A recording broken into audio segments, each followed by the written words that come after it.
In the quiet, rolling hills of Elbert County, Georgia, a mysterious monument once stood as a silent testament to a cryptic message. This structure, known as the Georgia Guidestones, was as perplexing as it was imposing. For over 4 decades, it fueled intense speculation and became the epicenter of numerous conspiracy theories. The most pervasive of these theories was its alleged connection to a sinister plan for a new world order. Often referred to as America's Stonehenge, the monument was unveiled to a curious public on March 22, 1980. It was a colossal structure, comprising 6 granite slabs that weighed a combined total of nearly 240,000 pounds. Standing over 19 feet tall, its presence dominated the rural landscape. The construction was not random. It was a carefully designed astronomical instrument. Its 4 primary upright stones were aligned to mark the limits of the moon's celestial migration throughout the year. The features allowed it to function as a complex clock, calendar, and compass. A hole through the center stone was perfectly aligned with the North Star, Polaris Stuttgart. A slot carved in the capstone marked the passage of the sun at noon each day. The mystery of the Guidestones began with the very story of its creation. In the summer of 1979, a well-dressed and articulate man walked into the offices of the Elberton Granite Finishing Company. He introduced himself using the pseudonym R.C. Christian. Christian claimed he represented a small group of loyal Americans who wished to remain anonymous. This deliberate and profound anonymity provided the fertile ground for dark interpretations to grow.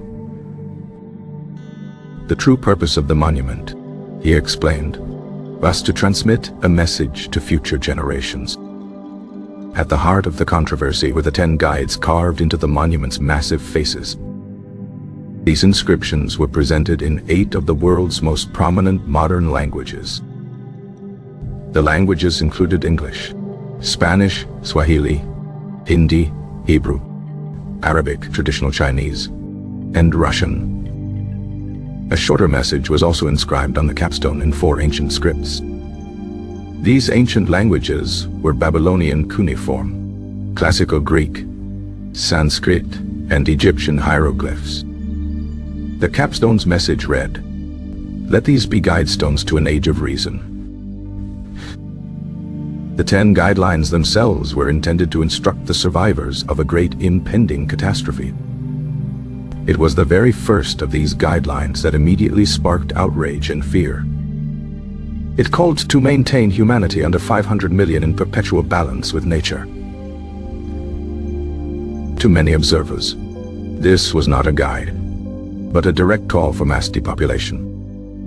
This single sentence became the cornerstone of the New World Order conspiracy theory surrounding the monument. It suggested a culling of over 90% of the world's population. This horrifying prospect was believed to be the secret agenda of a shadowy global elite.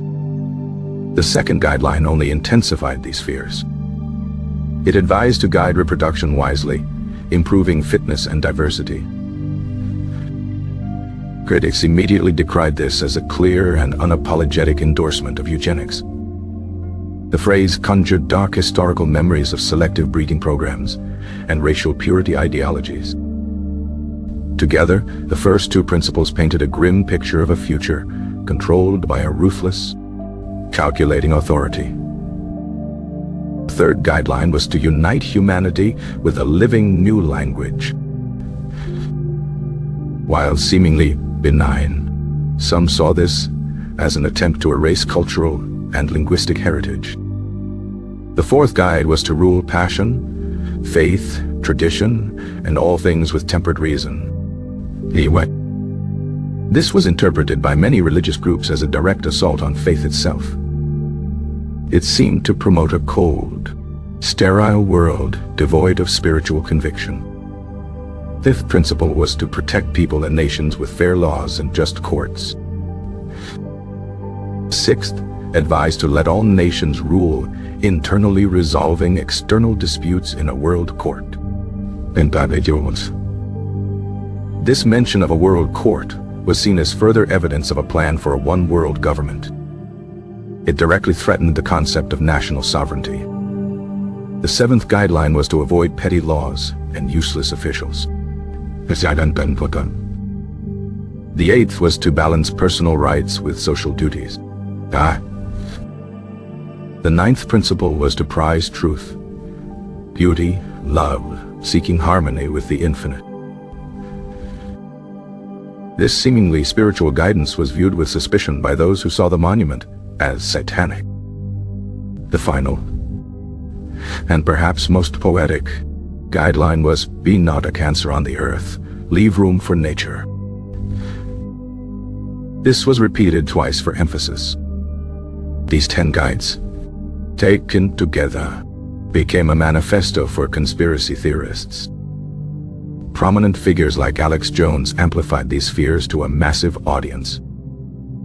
In a 2008 documentary, he framed the Guidestones as undeniable proof of a globalist plot.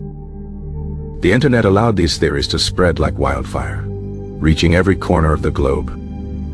The remote Georgia monument was transformed into an international symbol of elite conspiracy. It became a pilgrimage site for believers and the merely curious alike. The COVID-19 pandemic breathed new life into these old conspiracies. Misinformation circulated online, directly linking the virus to the Guidestones' depopulation agenda. The accusations against the monument were not limited to political conspiracies. The call to rule faith with reason was seen as blasphemous.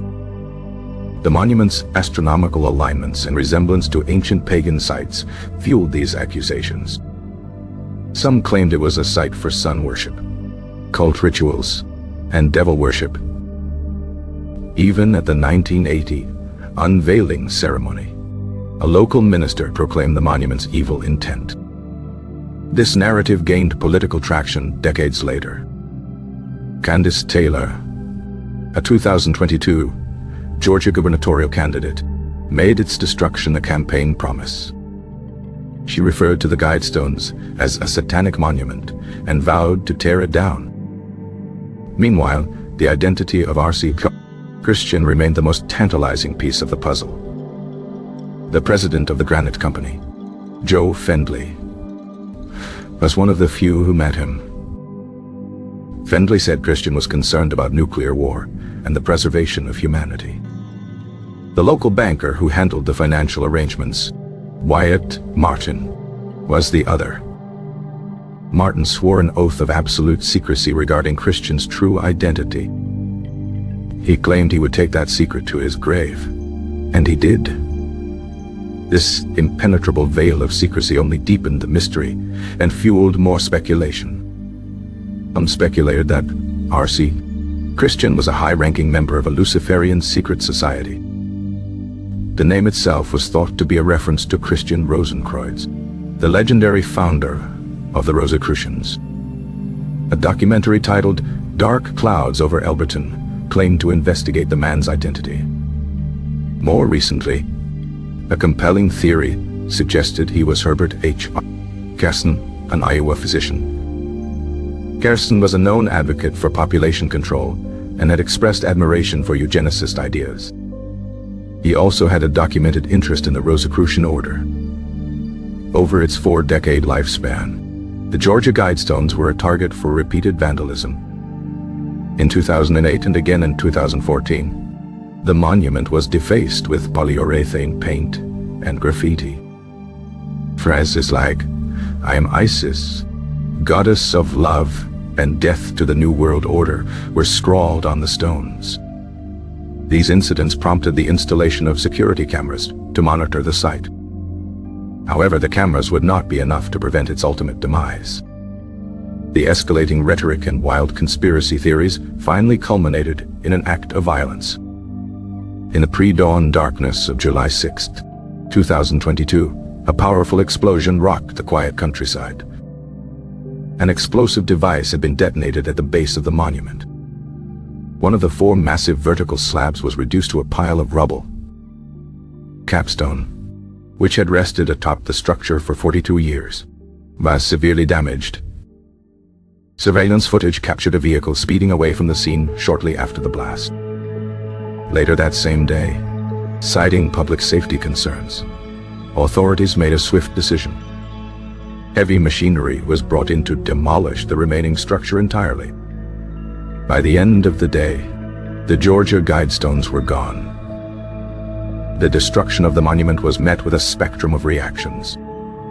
Some, like the candidate Candace Taylor, celebrated the event as a victory.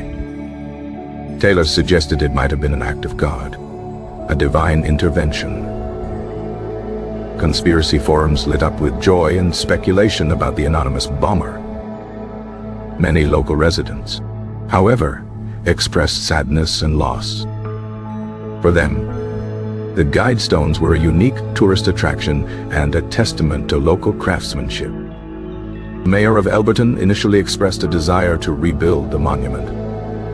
The Elbert County Board of Commissioners ultimately voted against reconstruction. The remains of the monument were donated to the Elberton Granite Association. The small plot of land was returned to its previous owner, the county. The official investigation into the bombing has yet to publicly name any suspects. The motive, like the identity of R.C. Christian, remains officially unknown. The legacy of the Georgia Guidestones is as contested as its mysterious origins. Some, it was a thought-provoking message of conservation and reason. It was a benign guide for a potential post-apocalyptic world. For others, it was a sinister symbol of a globalist conspiracy. They saw it as a demonic monument calling for genocide and tyranny. The granite slabs may be gone, reduced to dust and fragments, but the questions they raised and the conspiracies they spawned continue to resonate. The story is a testament to the enduring power of mystery. It also reveals deep-seated anxieties about the future of humanity. The Guidestones reflected a world grappling with fears of overpopulation and environmental collapse. It also mirrored a growing distrust of authority and unseen powers. The monument acted as a blank screen onto which people projected their greatest hopes. Simultaneously, it became a canvas for their most profound fears. The tale of R.C. Christian is a modern American myth. It combines elements of secret societies, hidden knowledge, and apocalyptic warnings. The physical absence of the stones has not diminished their symbolic power. In fact, their violent destruction has only amplified their legend. The bomber, in attempting to erase the message, instead immortalized it in controversy. The empty hill in Elbert County is now a different kind of monument. It is a monument to a mystery that was violently concluded, yet remains unsolved. The Georgia Guidestones are a story without a clear beginning or a definitive end. They exist now only in photographs, memories, and fervent online discussions. Their legacy is a complex tapestry of good intentions, dark interpretations, and unresolved paranoia. The debate over their meaning will likely outlive the stones themselves. Was it a blueprint for a better world or a manifesto for mass murder? Was R.C. Christian a visionary philanthropist or the agent of a sinister cabal? The silence from the rubble in Georgia offers no answers. It only leaves behind a more profound and unsettling quiet. The story remains a chilling reminder of how easily reason can be overruled by fear. It shows how a message of harmony can be twisted into a threat of destruction. The ghost of the Guidestones lingers in the American consciousness. It serves as a permanent question mark etched into the landscape of the nation's history.